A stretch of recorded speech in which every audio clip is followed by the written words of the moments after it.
पहाड़ों के बीच बसा एक छोटा सा गांव था। नाम था नैनपुर। वहां रहती थी राधिका। उम्र अभी अभी 19 साल पूरी हुई थी। उसकी आंखों में सपने थे, लेकिन किस्मत ने उसके साथ कुछ और ही खेल खेला था। उस साल बारिश ज्यादा हुई थी। पहाड़ी रास्ते पर पापा की पुरानी स्कूटी फिसल गई। बस एक पल, और राधिका का पूरा आकाश खाली हो गया। पापा चले गए। घर में सिर्फ माँ बची, सरला देवी। पापा के जाने के बाद घर का सारा बोझ माँ के कंधों पर आ गया। सरला जी सुबह 4 बजे उठती, तीन तीन घरों में बर्तन मांजती, कपड़े धोती, झाड़ू पोछा लगाती। शाम को थकी हारी घर लौटती तो राधिका उन्हें गले लगाकर रोती। राधिका 10वीं तक पढ़ी थी। आगे पढ़ने का सपना था, लेकिन अब किताबें बंद हो गईं। उसने सोचा, अब मुझे ही कुछ करना होगा। गांव में लड़कियों के लिए काम बहुत कम थे। कोई सिलाई का काम, कोई ट्यूशन पढ़ाना, या फिर खेतों में मजदूरी। राधिका ने सबसे पहले गांव की औरतों को इकट्ठा किया। उसने देखा था कि गांव में अचार, पापड़, मसाले बहुत बनते हैं, लेकिन कोई बाहर नहीं बेचता। सब घर घर में ही बच जाता है। राधिका ने माँ से कहा, माँ, हम अपना छोटा सा बिजनेस शुरू करते हैं। माँ ने हंसते हुए कहा, बेटी, पैसा कहाँ है? तेरे पापा ने तो कर्ज ही छोड़ा है। राधिका रुकी नहीं। उसने गांव की औरतों से कहा, आप सब घर में अचार पापड़ बनाती हो ना? मैं उसे शहर में बेचूंगी। जो भी बनेगा उसका पूरा पैसा आपको। मैं सिर्फ धोने और बेचने का खर्चा लूंगी। पहले तो सब हंसे। कौन शहर जाएगा? कौन सामान ले जाएगा? लेकिन राधिका ने हार नहीं मानी। उसने अपनी माँ की पुरानी साड़ी बेची, पापा का पुराना रेडियो बेचा और 800 रुपए जमा किए।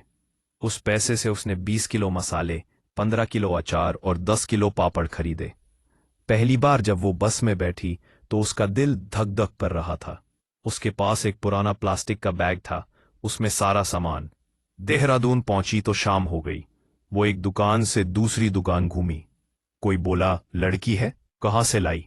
कोई बोला, पैकेजिंग नहीं है, कौन लेगा? आखिर में एक दुकानदार ने तरस खाकर 500 रुपए का सामान लिया। राधिका के हाथ में जब 500 रुपए आए तो वो रो पड़ी। उसने सोचा था कि कम से कम 2000 तो मिलेंगे। घर लौटी तो माँ ने पूछा, कितना बचा? राधिका ने झूठ बोला, 700 बचा माँ, बस थोड़ा खर्चा हो गया। उस रात वो सो नहीं पाई। उसने फैसला किया, पैकेजिंग करेगी, ब्रांड बनाएगी। अगले 2 महीने बहुत मुश्किल थे। माँ दिन में दूसरों के घर काम करती, रात में राधिका के साथ लेबल चिपकती। राधिका ने अपना नाम रखा, माँ की रसोई। लेबल पर लिखा, हर जार में माँ का प्यार। उसने घर की छत पर ही छोटा सा कमरा बनाया। दीवार पर पापा की तस्वीर टंगी थी। हर रात वो पापा से बातें करती। पापा, देखना, मैं आपको निराश नहीं होने दूंगी। धीरे धीरे बात बनने लगी। एक होटल वाले ने ऑर्डर दिया, फिर एक किराना स्टोर ने। राधिका अब हर हफ्ते देहरादून जाने लगी। एक दिन उसे एक मैडम मिली, नैना शर्मा। वो दिल्ली से आई थी, एक बड़ी कंपनी चलाती थी। नैना जी को राधिका का अचार इतना पसंद आया कि उन्होंने कहा, बेटी, तुम दिल्ली आओ, मैं तुम्हें बड़ा ऑर्डर दूंगी। राधिका डर गई। दिल्ली? इतना दूर? माँ को अकेला छोड़कर कैसे जाएगी? लेकिन माँ ने कहा, जा बेटी, ये मौका बार बार नहीं आता। मैं यहां हूं, कुछ नहीं होगा। राधिका दिल्ली गई। पहली बार ट्रेन में चढ़ी।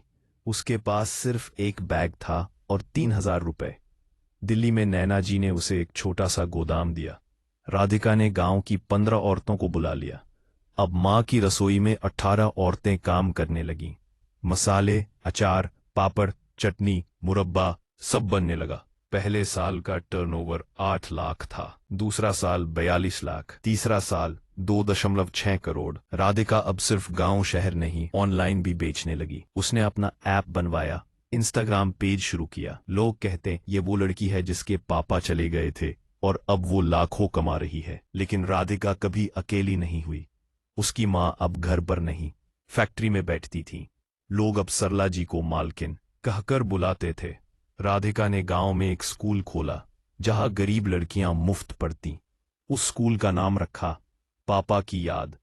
एक दिन राधिका अपनी नई कार से गांव आई। माँ बाहर खड़ी थी। राधिका ने माँ को गले लगाया और कहा, माँ, आज मैंने अपना पहला 10 करोड़ का टर्नओवर पूरा किया। वो आंखों में आंसू थे। वो बोली, बेटी, तेरे पापा जहां भी होंगे बहुत खुश होंगे। राधिका ने माँ का हाथ पकड़ा और घर के आंगन में बैठ गई। वही आंगन जहां कभी पापा झूला झुलाया करते थे।